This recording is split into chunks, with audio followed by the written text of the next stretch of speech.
सानवी सुमेर के गले लगी हुई थी। सुमेर प्यार से उसके बालों में हाथ फेरते हुए शरारत से बोला, वैसे मुझे नहीं पता था कि ये खबर सुनकर तुम इस तरह मेरे गले लग जाओगी, वरना मैं तो तुम्हें पहले ही ये न्यूज़ दे देता और तुम मेरी बाहों में आ जाती। उसकी बात सुन सानवी को एहसास होता है कि वो किस तरह सुमेर के गले लगी हुई है। वो जल्दी से उससे दूर होकर वहाँ से जाने लगती है तो सुमेर उसका हाथ पकड़कर वापस उसे अपने पास खींच लेता है, जिससे सानवी फिर से उसकी बाहों में आ जाती है। सुमेर उसे फिर से अपनी बाहों के घेरे में लेते हुए बोला, देख रहा हूँ मैं बड़ी जल्दी है तुम्हें मुझसे दूर जाने की, लेकिन मैं बता रहा हूँ कि अब ये मुमकिन नहीं। सानवी कुछ बोलने को होती है तो सुमेर उसके होठों पर अपनी उंगली रखकर कुछ भी बोलने से मना कर देता है और उससे 2 कदम दूर होकर अपने कोट की पॉकेट से एक छोटा सा बॉक्स निकालता है, जिसमें बहुत ही खूबसूरत डायमंड रिंग थी। वो सानवी के सामने अपने घुटनों के बल जमीन पर बैठकर उसके हाथों को थामकर बड़े ही प्यार से उसे देखते हुए बोला, नादान मोहब्बत है मेरी, निभा लेना। कभी तुम नाराज हुई तो मैं मना लूँगा और कभी मैं नाराज हुआ तो तुम सीने से लगा लेना। तुम्हारे आने के बाद जिंदगी कुछ बदल सी गई है, खुशियाँ बढ़ गई और आँखों की नमी कम सी हो गई है। तुम्हें एहसास भी नहीं कि तुम मेरे लिए क्या हो। पहले आदत, फिर ज़रूरत और अब जिंदगी बन गई हो। उदास हो कभी तो मेरी हंसी मांग लेना, गम हो कोई तो मेरी खुशी मांग लेना। रब तुम्हें लंबी उम्र दे, यही दुआ है मेरी। अगर एक पल भी कम पड़े तो मेरी ज़िंदगी मांग लेना। नहीं आता अपनी मोहब्बत को छुपाना मुझे, तुम्हारी खुशबू मेरे सांसों में बस चुकी है। नहीं जानता कब से लेकिन इस दिल को तुम्हारी अब आदत सी पड़ चुकी है। Sumer, I love you Sanvi बोलते बोलते उसकी आंखें भीग जाती हैं। वहीं सानवी को तो यकीन ही नहीं हो रहा था कि ये हकीकत है या कोई सपना। उसकी आंखें आंसुओं से भर जाती हैं। वो सुमेर की आंखों में खुद के लिए बेइंतहा प्यार और इज्जत देख सकती थी। सुमेर बड़े ही प्यार से मुस्कुराते हुए नम आंखों से उसे देख रहा था। सानवी जितनी हैरान थी उससे कई ज़्यादा वो खुश भी थी। उसके लिए ये किसी सपने से कम नहीं था। उसने सुमेर को चाहा था, उससे प्यार किया था, लेकिन वो कभी उसे अपना प्यार ना तो जता सकी थी और ना ही उसे बता सकी थी। लेकिन ये बात सच थी कि उसके दिल में भी सुमेर के लिए उतना ही प्यार और इज्जत था जितना सुमेर के दिल में उसके लिए था। जब सुमेर ने पहली बार उसे गुंडों से बचाया था और उससे बिना कोई सवाल किए उसे हिम्मत दी थी, उस पर विश्वास किया था, तभी से सानवी के दिल में सुमेर के लिए जो इज्जत थी वो अब कई गुना बढ़ गई थी। और ये जज्बात धीरे धीरे कब प्यार में बदल गए उसे खुद भी इस बात का एहसास नहीं था।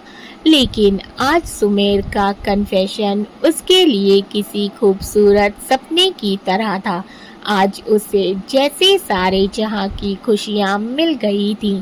सुमेर उसे देखते हुए नम आंखों से बोला, बताओ सानवी, क्या करोगी तुम मेरे प्यार को एक्सेप्ट? मानता हूँ कि थोड़ा सा झल्ला हूँ मैं, थोड़ा खड़ूस भी और थोड़ा सा ज़िद्दी भी, लेकिन तुमसे बहुत प्यार करता हूँ। नहीं पता कब तुम मेरे दिल में बस गई, कब मुझे तुम्हारी आदत सी हो गई और ये आदत मेरी ज़रूरत, मेरा चैन, मेरा सुकून बन गई। तुम्हारा मुझसे लड़ना, गुस्सा करना मुझे अच्छा लगने लगा। मैं जब तुम्हारा नाम गलत लेता तो तुम चिढ़ जाती। तुम्हारी वो छोटी छोटी आदतें, प्यारी प्यारी बातें मुझे अच्छी लगने लगी। तुम्हारा सादगी से रहना मुझे पसंद आने लगा और मुझे तुमसे बेइंतहा मोहब्बत हो गई। मुझ जैसे इंसान को, मेरे प्यार को एक्सेप्ट करोगी? सुमेर बड़ी उम्मीद से मुस्कुराते हुए उसे देख रहा था। सानवी मुस्कुराते हुए नम आंखों से हाँ में गर्दन हिला देती है और तुरंत उसके गले लग जाती है। सुमेर भी मुस्कुराते हुए उसे अपनी बाहों में भर लेता है। दोनों की आंखों में आंसू थे। कुछ देर बाद सुमेर उससे अलग होता है और अपने हाथ में ली हुई अंगूठी उसकी उंगली में पहना देता है और प्यार से उसका माथा चूम लेता है। सानवी की आंखें बंद हो जाती हैं। सुमेर उसके चेहरे को अपने हाथों में भर कर बोला, I love you so much. Sanvi शर्मा कर नजरें झुका लेती है। सुमेर शरारत से, अब अगर तुम ऐसे शर्माओगी तो मेरा दिल तो बगावत पर उतर आएगा। मुझे तो तुम्हारे मुंह से कन्फेशन सुनना है। बताओ, तुम मुझसे प्यार करती हो या नहीं? सानवी मुस्कुराते हुए, मैं क्यों बताऊं? मैं तो नहीं बताऊंगी। ये बोल वो तुरंत वहां से भाग जाती है। सुमेर उसका नाम चिल्लाते हुए उसके पीछे भागता है। सानवी, ये गलत बात है। देखो, मैंने अभी अपने प्यार का इजहार किया ना, तो अब तुम भी करो। सानवी भागते हुए बोली, हाँ, तो मैंने थोड़ी कहा था आपसे कि अपने प्यार का इजहार करिए। मैं तो नहीं करने वाली। सुमेर वहीं रुककर थोड़े गुस्से से बोला, सानवी रुक जाओ, वरना अगर मैंने तुम्हें पकड़ लिया ना तो तुम्हारे लिए अच्छा नहीं होगा।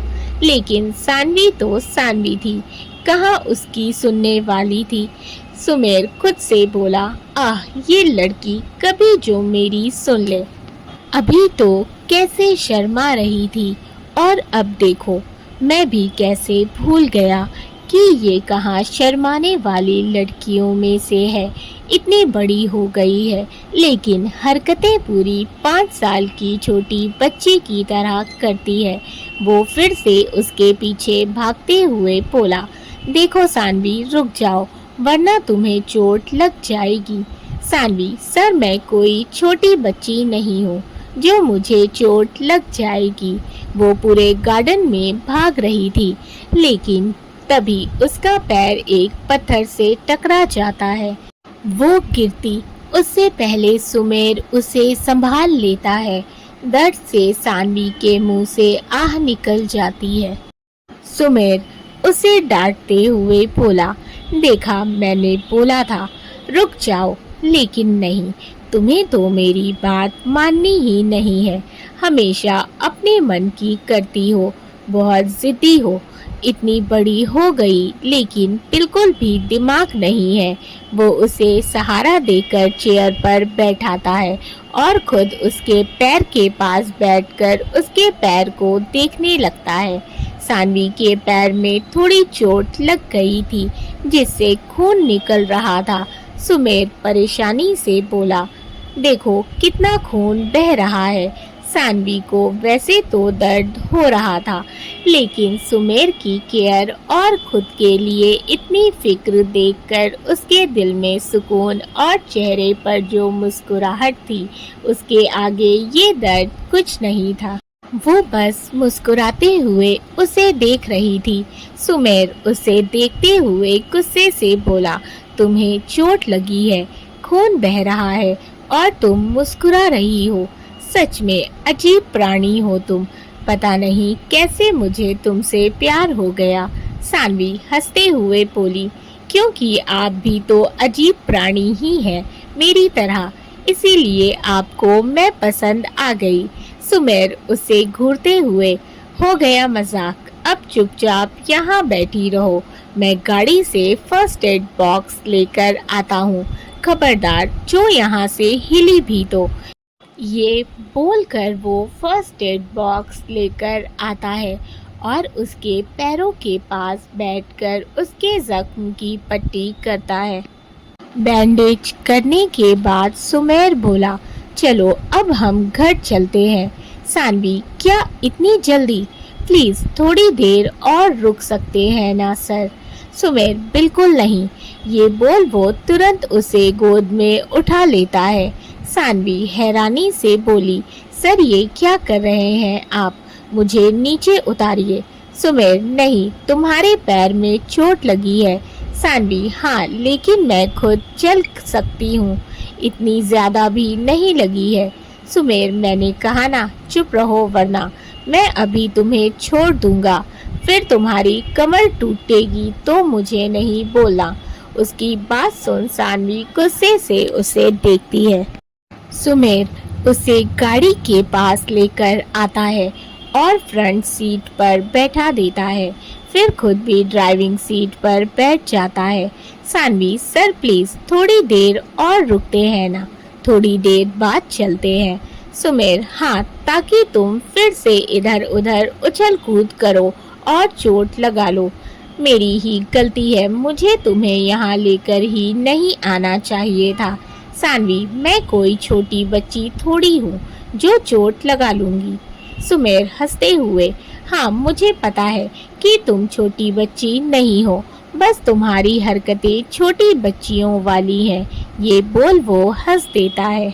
सानवी गुस्से से उसे घूरती है, फिर मुंह फुलाकर विंडो के बाहर देखने लगती है। सुमेर उसे देखकर मुस्कुराता है और गाड़ी स्टार्ट कर देता है। कुछ देर बाद सुमेर सानवी के घर के आगे कार रोकता है। सानवी वैसे ही गुस्से में बैठी थी, वो गाड़ी से बाहर नहीं आती। सुमेर कार से बाहर निकलता है और मुस्कुराते हुए उसके साइड का दरवाज़ा खोलता है। सानवी उसे इग्नोर कर जाने लगती है तो सुमेर उसका हाथ पकड़कर वापस अपने पास खींच लेता है। सानवी कुछ बोलती उससे पहले सुमेर उसके होठों पर अपने होंठ रख देता है और उसे किस करने लगता है। सानवी की आंखें हैरानी से बड़ी हो जाती हैं।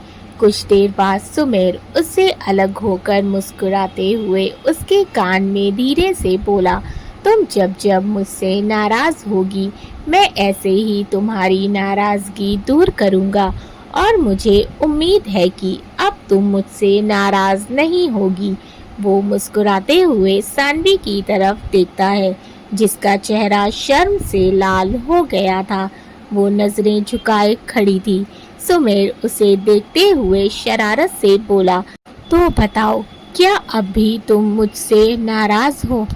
और अगर अब भी नाराज हो तो मैं फिर से तुम्हारी नाराजगी दूर कर सकता हूँ। उसकी बात सुन सानवी उसके बाजू पर मुक्के मारती हुई बोली, सच में बहुत बेशर्म हैं आप, मुझे ना आपसे बात ही नहीं करनी। ये बोल वो शर्माते हुए तुरंत अपने घर के अंदर भाग जाती है। सुमेर अपने बालों में हाथ फेर कर मुस्कुराते हुए गाड़ी में बैठता है और घर के लिए निकल जाता है। अगला दिन, आज रम्या का डिस्चार्ज होना था। अब उसकी हालत पहले से बेहतर थी, लेकिन फिर भी डॉक्टर ने डिस्चार्ज से पहले रुद्र को हजारों हिदायतें दी थी कि रम्या अभी भी वीक है, वो अपने हाथ को बिल्कुल भी ना हिलाए, नहीं तो उसके हाथ का दर्द बढ़ सकता है और उसे कम से कम 1 महीने तक आराम करना होगा।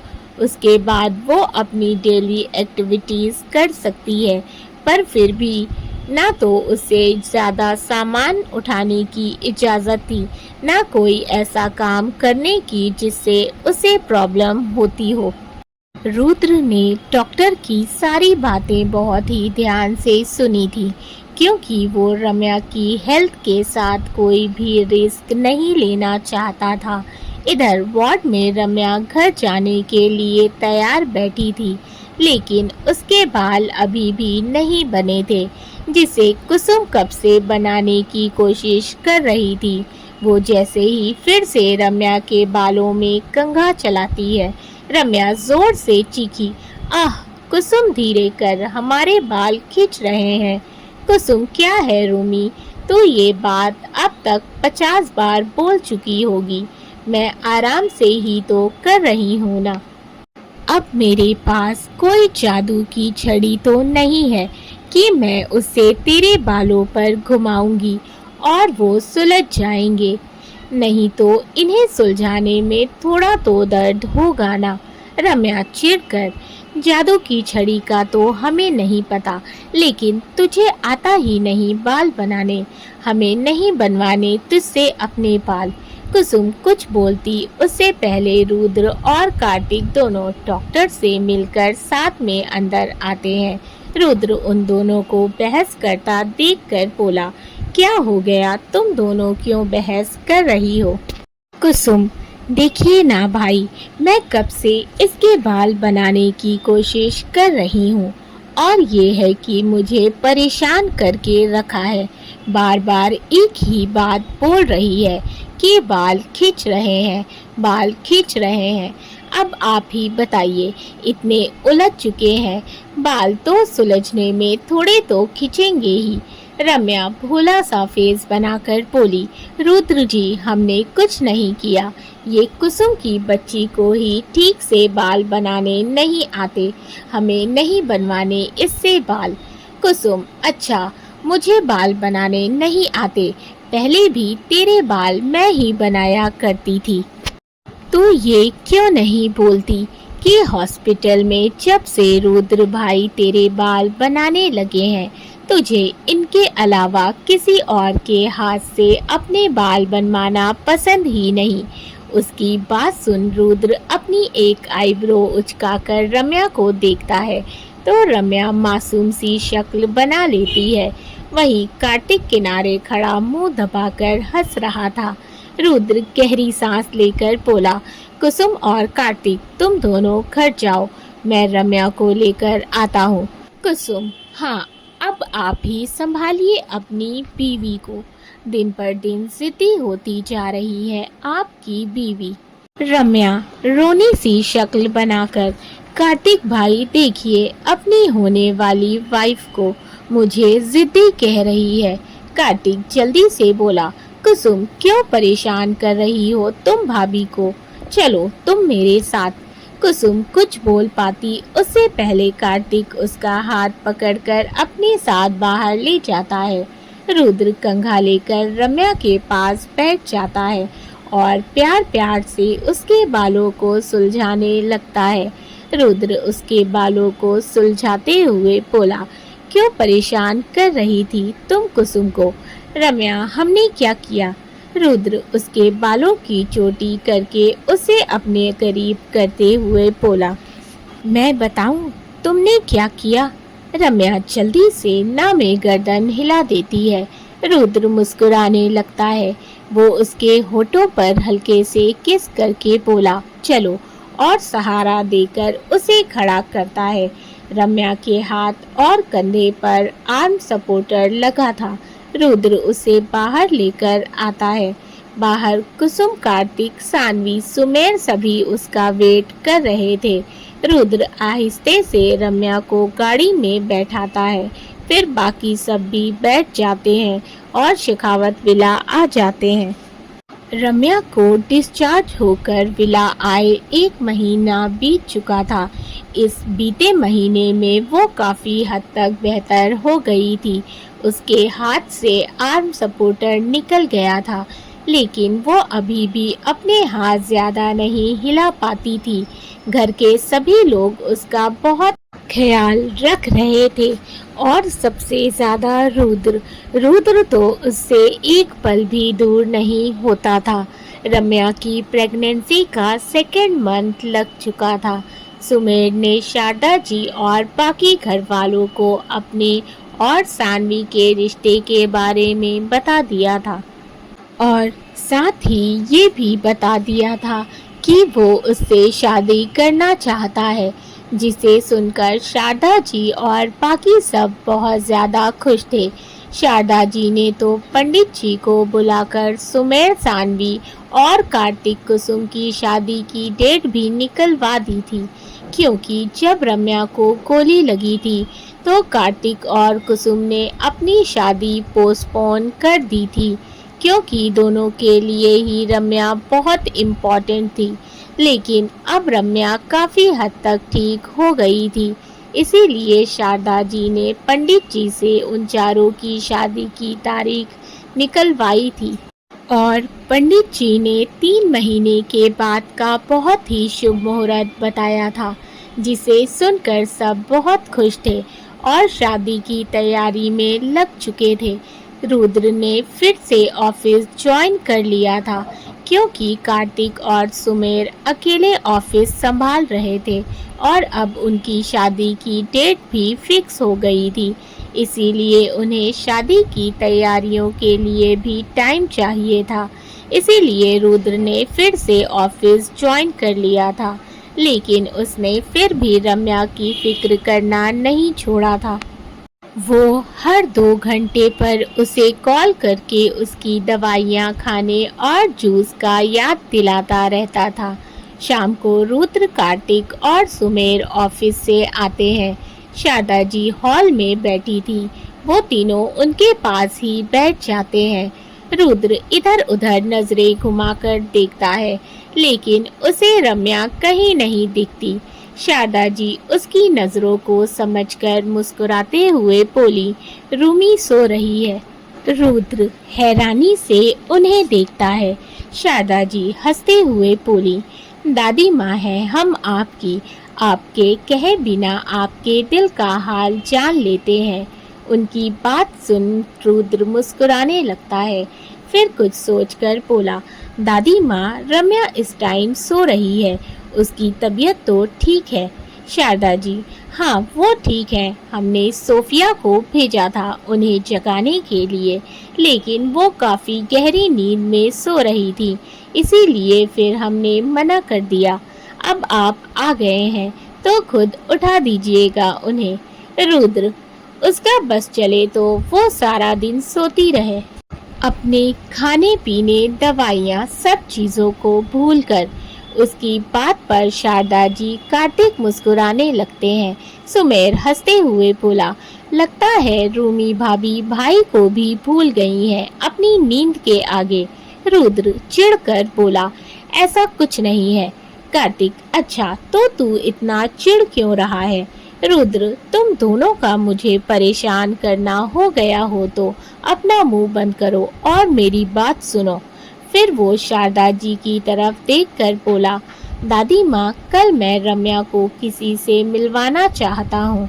शारदा जी, किससे? तब रुद्र उन्हें कुछ बताता है, जिसे सुनकर शारदा जी और कार्तिक, सुमेर खुश हो जाते हैं। शारदा जी, ये तो बहुत अच्छी बात है, हम तो बहुत खुश हैं और हमें उम्मीद है कि रूमी भी उनसे मिलकर बहुत खुश होगी। रुद्र मुस्कुराते हुए, हाँ दादी माँ, मुझे भी यही लगता है कि रम्या बहुत खुश होगी। कार्तिक उसे देखते हुए, वैसे एक बात तो है, भाभी के आने से तो काफी सुधर गया है। रुद्र मुंह बनाकर, वेरी फनी, मैं हमेशा से ही सुधरा हुआ था। कार्तिक, हाँ सपने में, ये बोल वो और सुमेर दोनों हंसने लगते हैं और हंसते हुए उठकर वहाँ से भाग जाते हैं। रुद्र, तुम दोनों को तो मैं अभी बताता हूँ। ये बोल वो कुशन उठाकर दोनों को मारता है, लेकिन उसका निशाना चूक जाता है, क्योंकि दोनों ही वहाँ से ऊपर भाग चुके थे। रुद्र, बच गए दोनों, कोई नहीं, कभी तो नीचे आओगे तब बताऊंगा। शारदा जी हंसने लगती हैं। सुबह रुद्र जिम से आता है तो देखता है रम्या सो रही थी।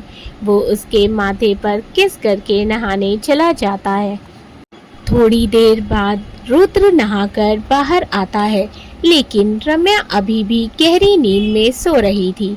रुद्र टॉवेल से अपने बाल पोंछ रहा था। वो टॉवेल को सोफे पर रख देता है और रम्या के पास आकर उसे आवाज देकर जगाने लगता है।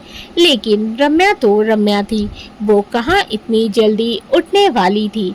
उसे तो वैसे ही अपनी नींद सबसे प्यारी थी और अब तो और ज्यादा सोने लगी थी। रुद्र प्यार से उसके सिर पर हाथ फेर कर बोला, जान उठ जाओ, सुबह हो गई है। रम्या नींद में कसमसाते हुए बोली, क्या है रुद्र जी, क्यों परेशान कर रहे हैं हमें? थोड़ी देर और सोने दीजिए ना। रुद्र हैरानी से, जान मैं तुम्हें परेशान कर रहा हूँ? देखो सुबह हो गई है और कितनी देर सोगी तुम? वैसे भी सारा दिन तो तुम्हारा सोने में ही निकल जाता है। आजकल तुम कुछ ज्यादा ही आलसी होती जा रही हो। रम्या उसकी बातों को इग्नोर कर फिर से ब्लैंकेट खींचकर अपने ऊपर डाल देती है और आंखें बंद करके वापस से सो जाती है। उसे खुद को इग्नोर करता देख रुद्र अपनी आंखें छोटी करके उसे घूरता है। तभी उसे एक शरारत सूझती है।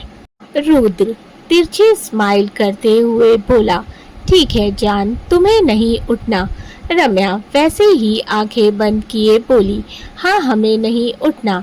रुद्र ओके मत उठो, लेकिन फिर मैं जो करूँगा उसके लिए तुम मुझे ब्लेम मत करना जान।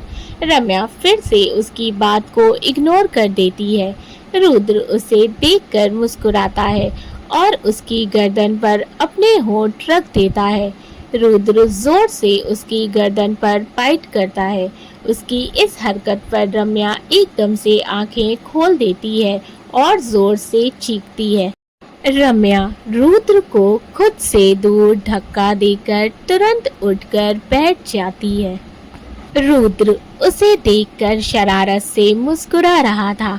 रम्या अपनी गर्दन पर हाथ रखकर गुस्से से बोली, रुद्र जी ऐसे कौन जगाता है? किसी को नींद से इतनी जोर से काटा है आपने मेरी गर्दन पर? रुद्र उसकी कमर में हाथ डाल उसे अपने करीब खींच लेता है। जान मैं क्या करता, तुम उठ ही नहीं रही थी और मैंने तो पहले ही कहा था कि अगर तुम नहीं उठी तो मैं जो करूँगा उसके लिए मुझे ब्लेम नहीं करना। रम्या गुस्से से उसे घूरने लगती है। रुद्र हंसते हुए, अच्छा सॉरी, अब मेरी बीवी इतनी क्यूट और प्यारी है तो मैं क्या करूं? ये बोल वो उसे गले लगा लेता है। रम्या आप बहुत बुरे हैं। रुद्र सॉरी ना जान, आगे से मैं हर बार तुम्हें ऐसे ही जगाऊंगा। उसकी बात पर रम्या गुस्से से फिर से उसे घूरती है। रुद्र हंसते हुए, अरे मजाक कर रहा हूँ। अच्छा मेरे पास तुम्हारे लिए एक तोहफा है। रम्या क्या तोहफा है? रुद्र है कुछ सरप्राइज। रम्या क्या है, दीजिए हमें। रुद्र नहीं ऐसे नहीं, पहले तुम जल्दी से जाओ फ्रेश होकर आओ, उसके बाद हम सबके साथ ब्रेकफास्ट करेंगे ओके? रम्या उसके बाद देंगे हमें हमारा तोहफा। रुद्र हल्के से उसके होठों को चूम कर बोला, हाँ। तब रम्या जल्दी से फ्रेश होने चली जाती है। कुछ देर बाद रुद्र रम्या को लेकर नीचे आता है। नीचे हॉल में सभी लोग मौजूद थे। आज संडे था, इसीलिए सभी घर पर ही थे। रुद्र ने प्रताप जी, कुसुम, सानवी, मेघना और अनुराग जी को भी बुलाया था। रम्या सभी को देखकर बोली, अरे वाह, क्या हम लोग कहीं घूमने जा रहे हैं जो आज सब लोग यहाँ हैं, या फिर कुछ खास बात है? रुद्र खास तो है, लेकिन तुम्हें अभी पता नहीं चलेगा। चलकर पहले ब्रेकफास्ट करो। रम्या नहीं, पहले बताइए। रुद्र अपनी आईब्रो रेस करके उसे देखता है तो रम्या भोला सा चेहरा बनाकर बोली, दादी माँ देखिए, रुद्र जी को हर वक्त हमें बस आंखें दिखाकर डराते रहते हैं। उसकी बात पर सभी हंसने लगते हैं। शारदा जी प्यार से उसके सिर पर हाथ फेर कर बोली, रुद्र कान खींचेंगे हम आपके, जो आपने हमारी फूल सी बच्ची को डराया तो, समझे आप। रुद्र जी दादी माँ, मैं समझ गया, लेकिन अपनी इस फूल सी बच्ची को भी जरा समझाइए कि जल्दी ब्रेकफास्ट करे, फिर इसे मेडिसिन भी लेनी है। दोस्तों, मैंने बोला था कि मैं स्टोरी का लास्ट एपिसोड दूंगी, लेकिन मैं जब स्टोरी लिखने लग गई, इसका लास्ट एपिसोड लिख रही थी, तो सारे कैरेक्टर्स को दिखाने में स्टोरी थोड़ी लंबी लिखा गई है, जिस वजह से मैं इसको एक ही एपिसोड में नहीं फिनिश कर रही हूँ। लास्ट एपिसोड इसके बाद वाला एपिसोड होगा। तो अगर आपको कहानी अच्छी लग रही हो तो वीडियो को लाइक कर देना, चैनल को सब्सक्राइब ज़रूर कर लें, साथ ही अपने फीडबैक मुझे ज़रूर दें, अपने फैमिली एंड फ्रेंड्स के साथ भी शेयर करें, अपना प्यार इसी तरह से बनाए रखें। Thank you for watching and keep supporting. मिलते हैं कहानी के लास्ट एपिसोड में। Bye bye.